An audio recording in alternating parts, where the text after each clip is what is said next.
என்னோட working professional லைஃபையும் அதே மாதிரி ஆஸ்பிரண்ட் அந்த ஒரு லைஃபையும் பேலன்ஸ் பண்ணுறதுக்கு உங்களோட டிப்ஸ் ஏதாவது எங்களுக்கு ஷேர் பண்ண முடியும்?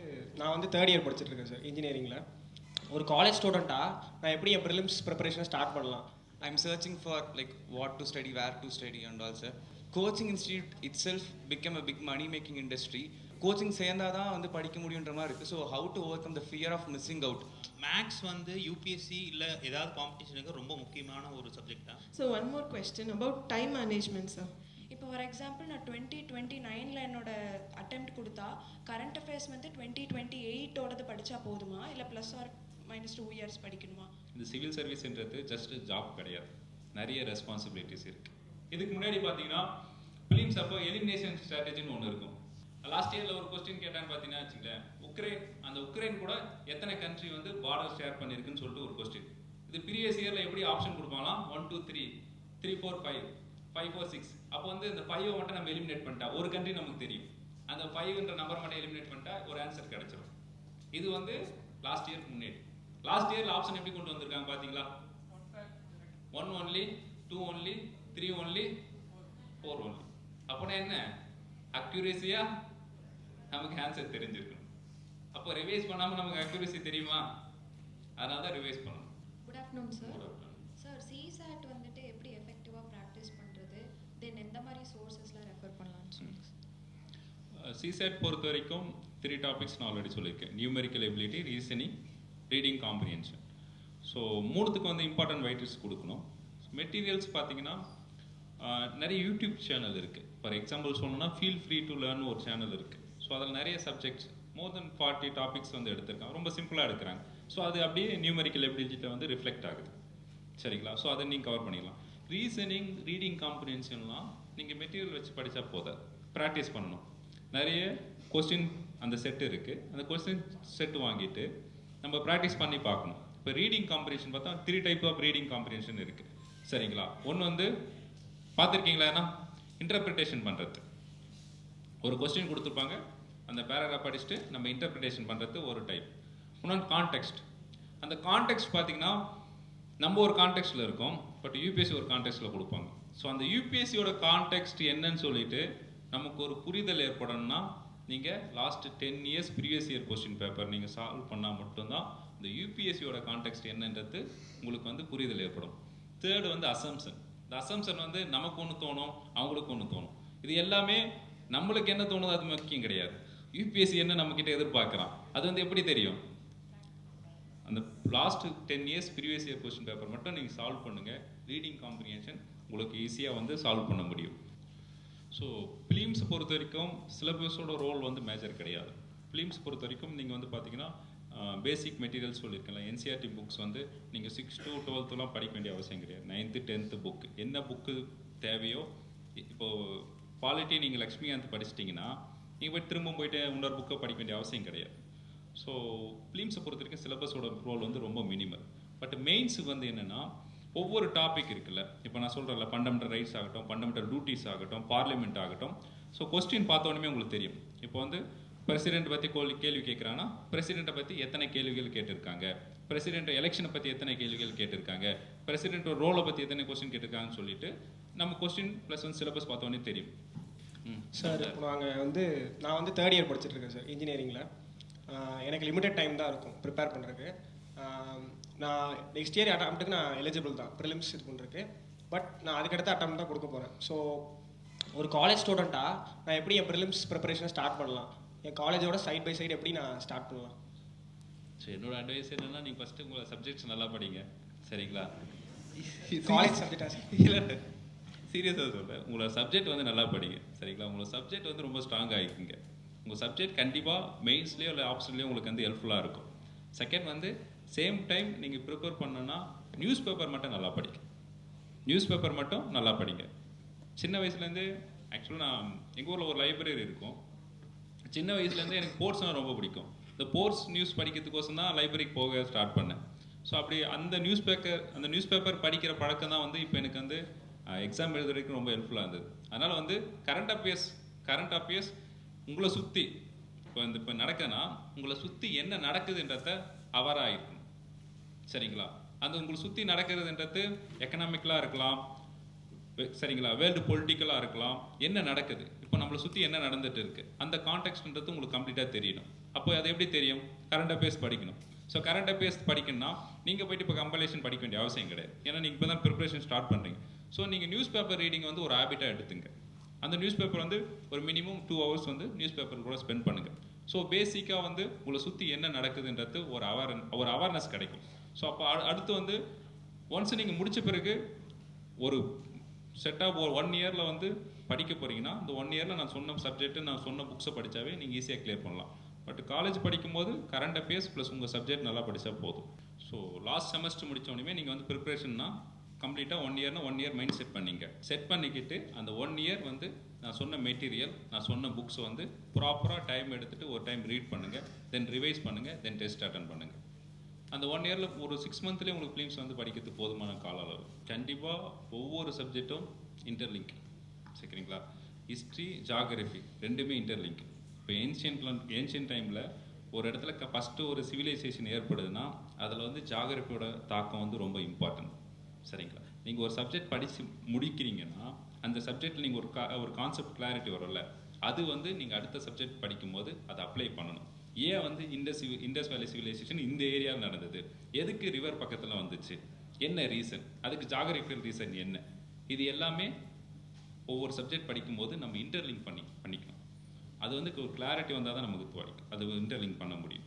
நம்மளோட ஸ்ட்ராட்டஜி ரொம்ப முக்கியம். எந்த சப்ஜெக்டில் அதிகமாக வெயிட்டேஜ் வருதோ அந்த சப்ஜெக்ட் தான் நம்ம அதிக நேரம் கொடுத்து இம்பார்ட்டன்ஸ் கொடுத்து படிக்க முடியும். அப்படி அதிக வெயிட்டேஜ் உள்ள சப்ஜெக்ட் பார்த்தீங்கன்னா பாலிட்டி, எக்கனாமிக்ஸ், ஹிஸ்ட்ரி. உங்களுக்கு எது ஃபஸ்ட்டு கம்ஃபர்டபுளாக இருக்குது, எது படிக்கும்போது உங்களுக்கு ஒரு கான்ஃபிடென்ட் வந்து டெவலப் ஆகுது. இப்போ பார்த்தீங்கன்னா ஒரு எக்ஸாம் போகிறதுக்கு முன்னாடி இவ்வளோ படிச்சிருக்கோம் அப்படி அந்த ஃபீல் வந்தால் தான் நம்ம எக்ஸாம் நல்லா பண்ண முடியும். அதுக்கு வந்து உங்களுக்கு கம்ஃபர்டபுளாக என்னென்ன சப்ஜெக்ட் இருக்கோ அதெல்லாம் ஃபஸ்ட்டு ஸ்டார்ட் பண்ணுங்கள்.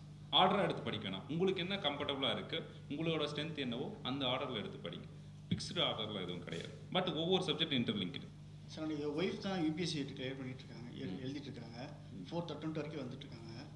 அவங்களுக்கு வந்து எல்லாரும் படிக்கிறத பற்றி பிளானிங்லாம் எல்லாமே கிளியராக இருக்காங்க சார். ஆனால் மென்டல் ஹெல்த் வந்து அவங்களுக்கு எப்படி பிளான் பண்ணி ஒரு நாளை வந்து எப்படி ஷெடியூல் பண்ணி வைக்கணும், ஒரு ஸ்ட்ரெஸ் ஆகிருந்தாங்க. ஸோ நீங்கள் நார்மலாக ஒரு டாப்பர் இன்டர்வியூ பார்க்குறீங்கன்னு வச்சிங்களேன். ஒரு டாப்பர் இன்டர்வியூ ஆகட்டும், 10th டாப்பர், +2 டாப்பர்னால் என்ன வரும்? 16 மணி நேரம் படித்தார், 18 மணி நேரம் படித்தார், அதெல்லாம் கிடையாது, சரிங்களா. நம்ம ஒரு 6 மணி நேரம் ஃபுல் ஃபோக்கஸ்டாக ஒரு கமிட்மெண்ட்டோடு படித்தா 6 hours வந்து என்ன ஆகும்? நம்ம 16 மணி நேரம் 18 மணி நேரம் படிக்க வேண்டிய அவசியம் கிடையாது. 6 மணி நேரம் ரொம்ப முக்கியம். அந்த 6 மணி நேரம் நம்ம எந்த அளவுக்கு கமிட்டடாக படிக்கிறோன்றது ரொம்ப முக்கியம். ப்ளஸ் வந்து படிக்கிற என்வாரன்மெண்ட் இருக்குல்ல, அது ரொம்ப முக்கியம். அந்த என்வாரன்மெண்ட் வந்து ரொம்ப இறுக்கமாக இருக்கக்கூடாது. நம்ம யூபிஎஸ் படிக்கிறோன்றதுனால ஒரு நேர்கோடு போட்டு அந்த கோட்லேயே நடந்துட்டு போயிட்டு இருக்க முடியாது, சரிங்களா. அப்பப்போ நமக்கு கொஞ்சம் பிரேக் தேவைப்படுது. ஸோ அந்த மைண்ட் ரிலாக்ஸேஷன் ரொம்ப முக்கியம், சரிங்களா. அவங்களோட ஹேபிட் என்னவோ, அவங்க ஹாபிஸ் என்னவோ அதை ஃபாலோ பண்ண சொல்லுங்கள். பட் டைம் வந்து 18 ஹவர்ஸ்னால் 18 hours தான் நம்ம படிக்கணும், அதெல்லாம் ஃபிக்ஸ் பண்ணிக்க வேண்டிய அவசியம் கிடையாது.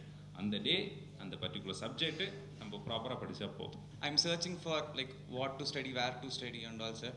ஸோ இப்போ என்னென்னா வந்து coaching institute itself become a big money making industry. So எனக்கு வந்து கோச்சிங் சேர்ந்தால் தான் வந்து படிக்க முடியுன்ற மாதிரி இருக்குது. So how to overcome the fear of missing out. So இல்லை நம்மளால் செல்ஃப் ஸ்டடியும் பண்ண முடியுமா அப்படின்றது என்னோட ஒரு question sir. Okay, thank you. So first சொன்னல இந்த ஆட்டு மந்தை மனப்பான்மைன்னு சொல்லிட்டு, இந்த இன்ஸ்டியூட் சேர்ந்தால் தான் நம்ம கிளியர் பண்ண முடியும், அதெல்லாம் வந்து ஜஸ்ட்டு ஒரு மித்து, சரிங்களா. ஃபஸ்ட்டு வந்து இப்போ நிறைய மெட்டீரியல் வந்து யூடியூப்லேயே இருக்குது, இன்டர்நெட்லேயே இருக்குது. நமக்கு தேவை ஒரு ப்ராப்பர் கைடன்ஸ். எனக்கு வந்து ஸ்டார்டிங்கில் கைடன்ஸ் இல்லை, 2 years கழிச்சு தான் சார் வந்து எனக்கு கைடன்ஸை கிடைச்சார். ஸோ அதனால் என்னால் கிளியர் பண்ண முடிஞ்சது. ஸோ எல்லாருமே ஒரு நல்ல ஒரு மென்டர் வச்சுங்க.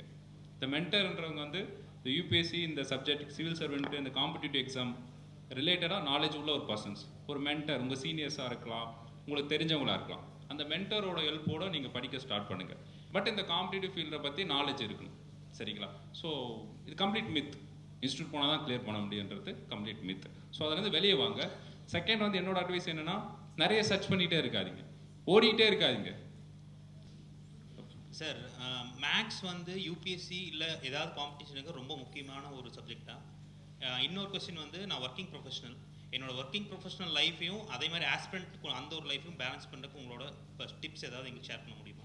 ஓகே, மேக்ஸ் வந்து ரொம்ப இம்பார்ட்டன்ட் காம்படிட்டிவ் எக்ஸாம் பொறுத்த வரைக்கும். நம்மளோட பேசிக் லைஃப்லேயே மேக்ஸ் வந்து ரொம்ப ரோல் இருக்குது, சரிங்களா. ஸோ யூபிஎஸ்சி நீங்கள் ப்ளீம் ஸ்டேஜ் வந்து குவாலிஃபிகேஷன் ஆகுனாவே சிசெட் வந்து ரொம்ப முக்கியம். அதனால் மேக்ஸ் நாலேஜ் கண்டிப்பாக இம்பார்ட்டன்ட். அதை நம்ம ப்ராக்டிஸ் பண்ண வந்து அந்த நாலேஜ் வந்து நம்ம கெயின் பண்ணிக்கலாம். ஒரு சயின்ஸ் அண்ட் டெக்ல இருந்தோ இல்லை பயோடெக்ல இருந்தோ அந்த மாதிரிலாம் நம்மளுக்கு கொஷின்ஸ் வருது. ஸோ அதை எந்த மாதிரி சார் நம்ம வந்து அதை ஒரு ஹோல்டில் கண்ட்ரோலில் கொண்டு வர்றது? நிறைய நம்மளுக்கு வந்து நீங்கள் சொன்ன மாதிரி நிறைய சோர்சஸ் இருக்குது. ஸோ அதுலேருந்து கரண்ட் அஃபேர்ஸ்க்கு நம்ம எப்படி சார் ஒரு ஹோல்டு கொண்டு வந்து ரிவைஸ் பண்ணுறது? இப்போது நீங்கள் சொன்னீங்கல்ல அந்த ஸ்டாட்டிக் பேசிக் சப்ஜெக்ட்லேருந்து 30% தான் வருதுன்னு சொல்லிட்டு, அப்படி கிடையாது. நீங்கள் பார்த்தீங்கன்னா இந்த கரண்ட் அஃபேர்ஸ் கொஸ்டின் எடுத்து நீங்கள் அனலைஸ் பண்ணிங்கனாவே இந்த கரண்ட் அஃபேர்ஸ் கொஸ்டினில் கொடுக்குற 3 ஆப்ஷனில் ஒரு ஆப்ஷன் வந்து பார்த்தீங்கன்னா இந்த பேசிக் கான்செப்ட் இருக்கும். இந்த பேசிக் கான்செப்ட் ரிலேட் பண்ணி தான் வந்து கரண்ட் அஃபேர்ஸ் கொஸ்டின்ஸே இருக்கும். இந்த கரண்ட் அஃபேர்ஸை பொறுத்த வரைக்கும் ஃபிலிம் ஸ்டேஜில் வந்து நீங்கள் டெய்லி நியூஸ் பேப்பர் படிக்கணும்னு கேட்டிங்கன்னா கண்டிப்பாக வேணாம்னு தான் சொல்லுவேன். ஸோ ப்ராக்டிக்கலாக சொல்லணும்னா ஃபிலிம் ஸ்டேஜில் வந்து நீங்கள் வந்து ஆக்சுவலாக பிகினர்ஸ் வந்து நியூஸ் பேப்பர்ஸ் படிக்கணும். ஏன்னா அவங்களுக்கு நிறைய டைம் இருக்குது, அதனால் அவங்களுக்கு சொல்லிட்டேன். பட் இப்போ யூபிஎஸ்சி எக்ஸாம் நெக்ஸ்ட் அட்டம்ப்டில் எழுத போகிறீங்க, இல்லை அடுத்த வருஷம் எழுத போகிறீங்கன்னா நீங்கள் நியூஸ் பேப்பருக்குன்ட்டு நிறைய டைம் ஸ்பெண்ட் பண்ணிக்க வேணாம். நியூஸ் பேப்பரோட ரோல் எப்போ ரொம்ப முக்கியம்னா மெயின்ஸ் அண்ட் இன்டர்வியூவில் தான் முக்கியம். ஃபிலிம்ஸில் வந்து நியூஸ் பேப்பரோட ரோல் வந்து அவ்வளோ கிடையாது. பட் பிகினர்ஸுக்கு வந்து ஒரு புரிதல் ஏற்பட நியூஸ் பேப்பர் படிக்கணும்னு சொல்லியிருக்கேன். அப்போது நீங்கள் நியூஸ் பேப்பர் படிக்கல, அப்போ கரண்ட் அஃபேர்ஸ் எங்கே படிக்கணும்னு பார்த்தீங்கன்னா அதுக்கு நிறைய மெட்டீரியல்ஸ் இருக்குது. நீங்கள் பார்த்தீங்கன்னா பிடி 365ன்னு சொல்லிட்டு நிறைய இயர்லி கம்பைலேஷன் போடுவோம், சப்ஜெக்ட் வைஸ் கம்பைலேஷன் போடுவோம். அந்த சப்ஜெக்ட் வைஸ் கம்பைலேஷன் வந்து ஒரு இன்ஸ்டியூட், ஏதோ ஒரு ஸ்டாண்டர்ட் இன்ஸ்டியூட் இருக்கும். அந்த ஸ்டாண்டர்ட் இன்ஸ்டியூட்டோட ஒரு கம்பைலேஷன் எடுத்துக்கிட்டு மல்டிபிள் டைம் படிக்கும். மல்டிபிள் டைம் படிச்சுக்கிட்டு அந்த கரண்ட் அஃபேர்ஸ் எதுக்காக அந்த கரண்ட் அஃபேர்ஸ் கேட்டிருக்கோம், சரிங்களா? நீங்கள் மோஸ்ட்லி பார்த்தீங்கன்னா கரண்ட் அஃபேர்ஸ் யூபிஎஸ்சி பொறுத்த வரைக்கும் அந்த லாஸ்ட் இயர்க்கு முந்த வருஷம் வந்து பார்த்தீங்கன்னா கண்டிப்பாக அது நியூஸில் இருந்திருக்கும். இப்போ இஸ்ரேல் பாலஸ்தீன் இஷ்யூ நடக்குன்னா அங்கே எதனா ஒரு ஜாகிரபியல் லொக்கேஷன் இருக்கும், அதை பேஸ் பண்ணி தான் வந்து கரண்ட் அஃபேர்ஸ் கேட்போம். ஸோ பேசிக் ஃபேக்ட்டு ப்ளஸ் வந்து ஏதாவது ஒரு இன்ஸ்டியூட்டோட ஒரு கம்பைலேஷன், சப்ஜெக்ட் வைஸ் கம்பைலேஷன் எடுத்துக்கிட்டு ரொம்ப ஸ்ட்ராங்காக படிச்சுட்டா போதும். நீங்கள் கரண்ட் அஃபேர்ஸ்ன்றதுனால மல்டிபிள் இன்ஸ்டியூட்டை போய் தேடி படிக்க வேண்டிய அவசியம் கிடையாது. ஒரு ஸ்டாண்டர்ட் இன்ஸ்டியூட் ஒரு மெட்டீரியல் வந்து போதும். பட் ரிவைஸ் பண்ணுங்கள், அந்த கரண்ட் அஃபேர்ஸ் ஏன் வந்துச்சுன்னு சொல்லிட்டு அனலைஸ் பண்ணிவிட்டு அந்த அனலைஸ் பண்ணது எந்த பேசிக் கான்செப்ட் கூட எந்த பேசிக் சப்ஜெக்ட் கூட அது ரிலவெண்ட்டாக இருக்குன்றத நீங்கள் வந்து தெரிஞ்சுக்கணும். So one more question about time management sir. GS and சிசெட்டோட டைம் மேனேஜ்மெண்ட் பற்றி மட்டும் கொஞ்சம் டிப்ஸ் கொடுங்க சார். ஜிஎஸை பொறுத்த வரைக்கும் ஒரு கொஸ்டினுக்கு வந்து 1 minute 20 seconds தான் டைம், சரிங்களா? 100 கொஸ்டின் 2 hours. அப்போ ஒரு கொஸ்டின் வந்து 1 hour 1 minute 20 seconds போடணும். ஸோ அதுக்கு தான் நான் சொன்னேன், ஸ்டார்டிங்லேயே சொல்லியிருப்பேன். ஒரு கொஸ்டின் பேப்பர் எத்தனை டெஸ்ட் நம்ம அட்டன் பண்ணுறோமோ அப்போ வந்து நமக்கு தெரியும் நம்மளோட ரேஞ்ச் என்ன, எத்தனை கொஸ்டின் அட்டன் பண்ண போகிறோம். இப்போ 85 கொஸ்டின் பேப்பர் 85 கொஸ்டின் அட்டன் பண்ணுறோன்னா ஆல்ரெடி 15 கொஸ்டின் நம்ம எலிமினேட் பண்ணிட்டோம். ஸோ கொஸ்டின் பேப்பர் பார்க்கும் போதே நம்ம 3 ஆங்கிளில் யோசிக்கணும். எந்த கொஸ்டின் ஈஸியான கொஸ்டின், எது மாட்ரேட், எது difficult. So easy question first attend பண்ணுங்க. ஈஸி கொஸ்டினுக்கு வந்து ஒரு சில கொஸ்டின் வித்தின் 10 seconds ஆன்சர் பண்ணிடலாம், ஒரு சில கொஸ்டின் வித்தின் 30 seconds ஆன்சர் பண்ணிடலாம். ஸோ ஈஸி கொஸ்டின் நீங்கள் ஒரு எப்பயுமே ஒரு கொஸ்டின் பேப்பர் 100 கொஸ்டின்னா அதில் ஒரு 30 கொஸ்டின் வந்து ஈஸி கொஸ்டினாக இருக்கும். ஸோ அப்போ உங்களுக்கு டைம் வந்து சேவ் பண்ணி வச்சிருக்கும். அதுக்கடுத்து மீடியம் கொஸ்டினில் ஓரளவு டைம். லாஸ்ட்டாக உங்களுக்கு இருக்கிற டைமை வந்து டிஃபிகல்ட் கொஸ்டின் போங்க. நீங்கள் எடுத்த உடனேயும் லைனாக அப்படி ஆர்டர் பிரகாரம் போனீங்கன்னா உங்களுக்கு டைம் மேனேஜ்மெண்ட் ரொம்ப போராக இருக்கும். ஸோ இந்த ஸ்ட்ராட்டஜிலாம் வந்து நீங்கள் எப்படி அப்ளை பண்ணணும், இது உங்களுக்கு செட் ஆகும் அப்படின்றத பார்க்கணுன்னா நீங்கள் இதெல்லாம் டெஸ்ட்டில் அப்ளை பண்ணி பார்க்கணும். நீங்கள் எழுதுகிற டெஸ்ட்டில் வந்து ஈஸி மாட்ரேட் டிஃபிகல்ட் கொஸ்டின் அதை ஃபாலோ பண்ணுங்கள். அப்போ வந்து உங்களுக்கு ஈஸியாக வந்து நிறைய டைம் சேவ் ஆகும். சார் நான் வந்து 12th பாஸ் அவுட், நான் வந்து எம்பிபிஎஸ் பர்சியூ பண்ண போகிறேன். இப்போ ஃபார் எக்ஸாம்பிள் நான் 2029 என்னோட அட்டெம்ப்ட் கொடுத்தா கரண்ட் அஃபேர்ஸ் வந்து 2028 படித்தா போதுமா, இல்லை +or-2 years படிக்கணுமா? இல்லை நீங்கள் இப்போ காலேஜ் ஜாயின் பண்ணுறீங்கன்னா உங்களுக்கு சுற்றி இந்த சமூகத்தில் என்ன நடக்குதுன்றது தெரியணும்.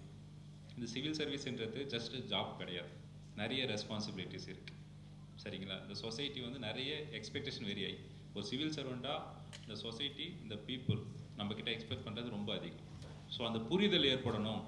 நம்ம ஏன் இங்கே வந்திருக்கோம், இந்த மக்களுக்கு என்ன செய்ய போகிறோம், இந்த சமூகத்துக்கு நம்ம என்ன சேஞ்சஸ் கொண்டு வர போகிறோம், நம்ம இந்த சமூகத்துக்கு நம்ம ஒரு ஸ்டெப் என்ன புஷ் பண்ண போகிறோம், இது எல்லாமே உங்களுக்கு தெரியணும்னா இந்த சொசைட்டியில் என்ன நடக்குதுன்றது ஒரு அண்டர்ஸ்டாண்டிங் ஏற்படணும், சரிங்களா? ஸோ ஒவ்வொரு சப்ஜெக்டும் ஒவ்வொரு டைமென்ஷனில் இருக்கும். பட் இது எல்லாமே பார்த்தீங்கன்னா லார்ஜஸ்ட் சொசைட்டியோட இன்ட்ரெஸ்ட்டு, இந்த சொசைட்டியோட கட்டமைப்புக்கு தான் இந்த சிவில் சர்வெண்ட்டோட ஒர்க் வந்து ஹெல்ப்ஃபுல்லாக இருக்கும், சரிங்களா? இப்போ நீங்கள் ஐஏஎஸ் ஆகிறீங்கன்னா நீங்கள் போடுற ஒரு கையெழுத்து, நீங்கள் போடுற ஒரு கையெழுத்து வந்து பட்டாவே இல்லாத ஒரு ஆளுக்கு வந்து ஒரு வீட்டு மனை கொடுக்கலாம், சரிங்களா? ஒரு 100 பேர் இருக்காங்கன்னா ஒரு செல்ஃப் ஹெல்ப் குரூப் இருக்காங்கன்னா அவங்களுக்கு நீங்கள் சேங்ஷன் பண்ணுற லோனை வச்சு அவங்க குடும்பத்தோட வாழ்வாதாரத்தை வந்து டெவலப் ஆகும். ஸோ ஒவ்வொரு கையெழுத்து ஒவ்வொரு வார்த்தையும் சிவில் சர்வெண்ட் வந்து கண்டிப்பாக அந்த சொசைட்டியில் வந்து பெரிய ரிஃப்ளெக்ஷன் இருக்கும். சரிங்களா? நமக்கோட திறமை என்னன்னு சொல்லிட்டு திறன் அறிஞ்சு நம்மளோட ஆசை என்னன்னு சொல்லிட்டு சூஸ் பண்ணிட்டு அதுக்கு ஒர்க் அவுட் பண்ணாவே நம்ம சக்ஸஸ்ஃபுல் பர்சனாக இருக்க முடியும். சரிங்களா? தமிழ் எல்லாம் ஆல்ரெடி பேசியிருப்பாங்க. சிவில் சர்வீஸ் எழுதுறதுக்கு லாங்குவேஜ் வந்து ஒரு மேட்டரே கிடையாது. சரிங்களா? ஏன்னா நான் தமிழ் வழியில் தான் வந்து ஃபுல்லாக படித்தது தமிழ் மீடியம். தமிழ் மீடியத்தில் படித்தாலும் நம்ம ஸ்கூல் படிக்கிறதுலேருந்தே நம்ம இங்கிலீஷ் வந்து ஒரு பேப்பராக இருக்குது. சரிங்களா?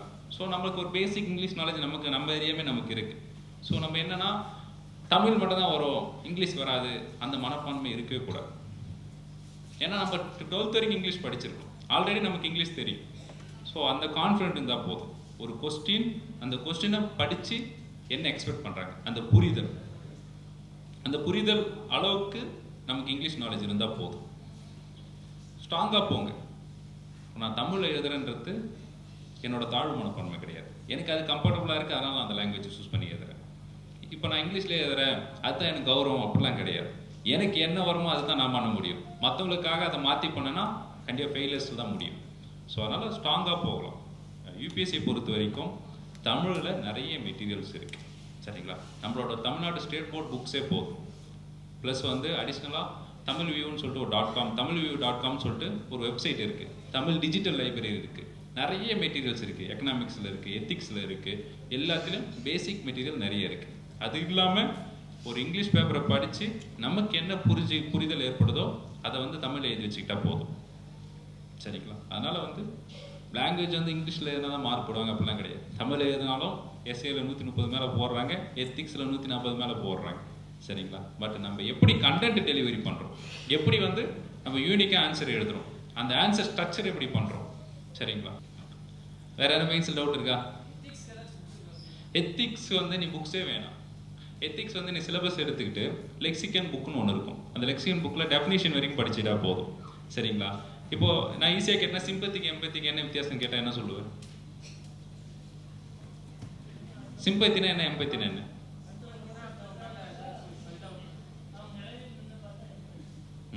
இது தமிழ் நல்லா இல்லை, இங்கிலீஷில் அந்த ஒரு வேர்டு வித்தியாசம் வரும்ல, அதுதான் எத்திக்ஸோட பியூட்டியே.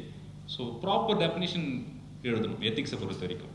அந்த ப்ராப்பர் டெஃபினிஷனை வந்து நீங்கள் ஸ்கூல் புக்கு தமிழில் எழுதணும்னு பார்த்தீங்கன்னா இந்திய பண்பாடு கலாச்சாரம் அறிவியல் ஒரு புக் இருக்குது. அதில் அழகாக டெஃபினிஷன் கொடுத்துருக்கான். ஒரு வாட்டி ரெஃபர் பண்ணி பாருங்கள், ஈஸியான புரிதல் ஏற்படும் இங்கிலீஷில் எழுதுனா கூட. தென் எத்திக்ஸில் வந்து நிறைய கோட் பண்ணுங்க. கோட் பண்ணும்போது பெரும்பாலும் காந்தி கோட்டு அதெல்லாம் எழுதிட்டு இருக்காங்க. தமிழில் நமக்கு திருக்குறள் கூட கோட் பண்ணலாம், திருக்குறள் கோட் பண்ணலாம். தமிழில் வந்து நிறைய சிலப்பதிகாரத்தில் நிறைய பொலிட்டிக்கல் சம்பந்தமாக நிறைய சொல்லியிருக்காங்க. ஸோ உங்களுக்கு வந்து இண்டிவிஜுவலாக ஸ்பெசிஃபிக்காக காந்தி அம்பேத்கர் தவிர்த்து வேறு எதனா கோட் வந்து எழுதி வச்சுங்க. உங்ககிட்ட மினிமம் ஒரு 100 கோட்டாவது இருக்கணும். எக்ஸாம் எழுத போகிறீங்கன்னா எஸ்ஏல கோட் பண்ணுறதுக்கும் எத்திக்ஸில் கோட் பண்ணுறதுக்கும் மினிமம் ஒரு 100 கோட்டாவது உங்ககிட்ட இருக்கணும். அதை கொஞ்சம் இது பண்ணிக்கலாம். சரிங்களா?